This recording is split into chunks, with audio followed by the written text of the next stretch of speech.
Bank और NBFC के द्वारा दो टाइप के लोन दिए जाते हैं, सिक्योर लोन और एक अनसिक्योर लोन। सिक्योर लोन ऐसे लोन होते हैं जिसमें व्यक्ति कोई गारंटी देता है, कोई सिक्योरिटी देता है, वो होते हैं सिक्योर लोन। जैसे car loan, gold loan, home loan, ये आ गए सिक्योर लोन की कैटेगरी में, राइट। दूसरा लोन होता है अनसिक्योर लोन। वो लोन कैसे होते हैं? जैसे क्रेडिट कार्ड या फिर आपका जो पर्सनल लोन है, वो मतलब जिसमें आपको कोई भी गारंटी वगैरह, कोई सिक्योरिटी नहीं देनी होती, वो होते हैं अनसिक्योर लोन। अब मेरे पास में कई व्यक्तियों ने मुझे कुछ इस प्रकार के ईमेल भी किए, कमेंट भी किए और व्हाट्सएप पर भी क्वेश्चन किए कि सर हम अनसिक्योर लोन का भुगतान नहीं कर पा रहे हैं क्योंकि हमारे पास में पैसे की व्यवस्था नहीं है, हमारा बिजनेस व्यापार पूरे तरीके से ठप हो चुका है और बिजनेस व्यापार ठप होने के बाद में हम बहुत ज्यादा दिक्कत परेशानी में आ चुके हैं। अब अगर हम पैसा नहीं चुकाते हैं इस टाइप के लोन का, तो हमारे ऊपर हद से हद बैंक एनबीएफसी क्या कर सकते हैं, ये किस लेवल तक जा सकते हैं, क्या ये वाकई में कोर्ट केस कर सकते हैं अगर इनका हम भुगतान नहीं करते हैं। देखिए यहाँ पर आपको एक बात समझनी होगी, ये बैंक और एनबीएफसी काम कैसे करते हैं लोन के मामले में। ये बैंक और एनबीएफसी देते हैं दो टाइप के लोन, जैसे कि मैंने आपको बताया। अब इन लोन में क्या होता है, बैंक और एनबीएफसी देते हैं जो सिक्योर लोन, उसमें क्या होता है, पूरे तरीके से बैंक और एनबीएफसी को अपना पैसा, मतलब मरने की कोई टेंशन नहीं होती है। उन्हें पता है कि अगर ये व्यक्ति पैसा भी नहीं देगा तो हम इसका ऑक्शन करके पैसे को मतलब निकाल लेंगे। अब जो अनसिक्योर लोन होता है उसमें बैंक और एनबीएफसी पैसा दे करके फंस जाते हैं। बहुत ज्यादा ये लोग उसमें इंटरेस्ट लेते हैं व्यक्ति से, और अगर आप भुगतान करने में देरी कर देते हैं तो आपको बहुत सारी दिक्कत परेशानियों का सामना करना पड़ता है। और अगर आपने क्रेडिट कार्ड लिया है उसमें तो ये पूरी तरीके से आपकी जान उतार देते हैं, बढ़िया करके पैसा लेते हैं, बढ़िया करके हाईएस्ट इंटरेस्ट लेते हैं। अब देखिए बहुत से ऐसे व्यक्ति हैं जो कि बैंक और एनबीएफसी से लोन लिए हैं, वो उसका पैसा नहीं दे पा रहे हैं और मैक्सिमम लोन जो है वो अनसिक्योर की कैटेगरी में है। अब जब वो पैसा नहीं दे पा रहे हैं तो इन्होंने क्या किया, अगर ये खुद ब खुद पूरी तरह से व्यक्ति से लोन की रिकवरी करेंगे तो काफी ज्यादा दिक्कत परेशानी आएगी। तो इन्होंने क्या किया, कुछ रिकवरी एजेंसीज से कांटेक्ट किया, और जब इन्होंने कुछ रिकवरी एजेंसीज से कांटेक्ट किया तो उन रिकवरी एजेंसीज को इन्होंने जो आपका लोन है पूरे तरीके से सभी लोन को इकट्ठा बेच दिया। किसी को मतलब 60% में बेच दिया, किसी को 70% में बेच दिया, किसी को 80% में बेच दिया। मतलब इस प्रकार से काम करते हैं। तो जब ये पूरे तरीके से उस लोन को भेज देते हैं, उसके बाद में जो रिकवरी एजेंसीज हैं कुछ ऐसे गुंडे रखी होती हैं, कुछ ऐसे मतलब रिकवरी एजेंट्स रखे होते हैं जो पूरे तरीके से गली छाप गुंडे होते हैं, जिनको अकल नहीं होती बात करने की, जो पूरे तरीके से अनपढ़ होते हैं, जाहिल होते हैं, गवार होते हैं और बहुत ज्यादा बदतमीज होते हैं। तो ये क्या करते हैं, एक व्यक्ति के ऊपर दबाव बनाते हैं। अब दबाव ये क्यों बनवाते हैं, क्योंकि जिससे कि व्यक्ति पैसा दे दे। तो देखिए दो टाइप के लोग हैं, एक तो कुछ ऐसे लोग हैं जो पूरे तरीके से पैसा नहीं देना चाहते, वो पैसा खाना चाहते हैं बैंक का, वो बैंक को लूटना चाहते हैं। तो वो लोन कौन से होते हैं, वो होते हैं विलफुल डिफॉल्टर्स लोन, ठीक है। तो उस टाइप के लोग जो है वो विलफुल डिफॉल्टर की कैटेगरी में आते हैं। मतलब पैसा है उनके पास में लेकिन मनसा है पूरे तरीके से बैंक के साथ में धोखा करने की। अब कुछ ऐसे व्यक्ति होते हैं जो पूरे तरीके से बैंक और एनबीएफसी से पैसा लिए हैं, उनकी मनसा बिल्कुल धोखाधड़ी की नहीं है, उनकी मनसा बिल्कुल ऐसी नहीं है कि वो लोन ना चुकाएं, लेकिन कुछ दिक्कत परेशानी उनके पास में ऐसी आ गई है जिस वजह से वो पैसा नहीं दे पा रहे हैं। और जब वो पैसा नहीं दे पा रहे हैं तो उन्हें बहुत ज्यादा मतलब ये लोग परेशान करते हैं, रिकवरी एजेंट ज्यादातर उन्हीं लोगों को ये परेशान करते हैं। क्योंकि देखिए जो ऐसे लोन होते हैं जो पूरे तरीके से मतलब विलफुल डिफॉल्टर वाले होते हैं, उनका तो ये है पैसा खाना है, और रिकवरी एजेंट अगर बदतमीजी से बात करता है तो उसको बदतमीजी से ही जवाब देते हैं। तो इसमें बैंक क्या करता है, बैंक उनके खिलाफ जब वो पूरे तरीके से आइडेंटिफाई कर लेता है कि हाँ भाई ये विलफुल डिफॉल्टर है, तो वो लीगली रूप से फाइट करता है। लीगली रूप से कैसे फाइट करता है, उनको पूरे तरीके से मल्टीपल धाराओं में बताया जाएगा कि आपके ऊपर एक्शन लिया जाएगा, और मल्टीपल धाराओं में उनके ऊपर कंप्लेंट्स भी कराता है।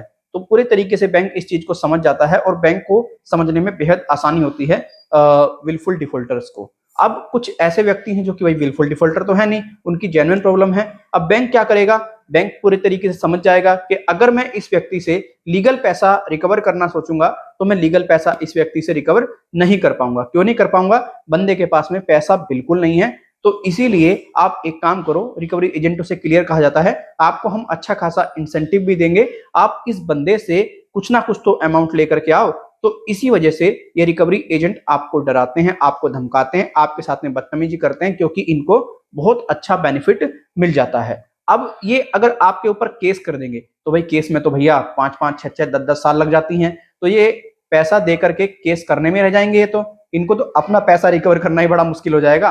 तो इसीलिए बैंक और एनबीएफसी कभी भी, अगर आपने पर्सनल लोन लिया है और काफी ठीक ठाक बैंक है, लोन अमाउंट 5 लाख रुपए से नीचे है, तो आपके ये बात ध्यान में रखनी है, आपके लोन को पूरे तरीके से ये लीगल में लेकर के बहुत कम जाएंगे। 80% चांस तो है कि ये आपके लोन को लीगल में ना लेकर के जाएं, क्योंकि ये पूरे तरीके से इलीगल तरीके से ही रिकवरी करते हैं। इनका काम है इलीगल तरीके से रिकवरी करना। देखिए, आपने देखा होगा बैंक और एनबीएफसी आपको इजीली पर्सनल लोन प्रोवाइड करा देते हैं। अगर आपकी इनकम अच्छी है, अगर आपके पास में कोई इनकम का बेटर सोर्स है, आपके पास में पैन कार्ड है, आधार कार्ड है, सैलरी है, प्रॉपर डॉक्यूमेंट्स हैं, तो इजीली लोन मिल जाता है। अब ये लोन एक व्यक्ति को कैसे देते हैं? ये देते हैं उसकी प्रोफाइल के आधार पर। उसकी प्रोफाइल को चेक करते हैं कि इस व्यक्ति का पूरी तरीके से क्रेडिट इतिहास कैसा है, ये व्यक्ति कैसे भुगतान कर रहा है, इस व्यक्ति का व्यवहार कैसा है। अब उस व्यवहार को चेकआउट करने के लिए इनके द्वारा क्या किया जाता है?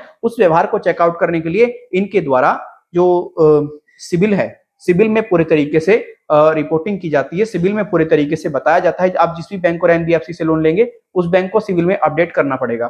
तो हर मंथ ये बताते हैं सिबिल को कि भाई इस व्यक्ति की इस प्रकार से ईएमआई आ रही है, तो सिबिल में पूरे पर तरीके से पता कर लेते हैं। और अगर आपका सिबिल स्कोर 700 से 900 के बीच में है, आपको इजीली ये लोन प्रोवाइड करा देते हैं, क्योंकि इनको लगता है कि व्यक्ति का व्यवहार ठीक है, ये लोन चुका देगा। लेकिन भाई कब पता किसको क्या परेशानी आ जाए, तो ये इस प्रकार से करते हैं। अब वो जो सिविल एजेंसीज होती हैं वो प्रॉपर तरीके से सबका डेटा रखती हैं।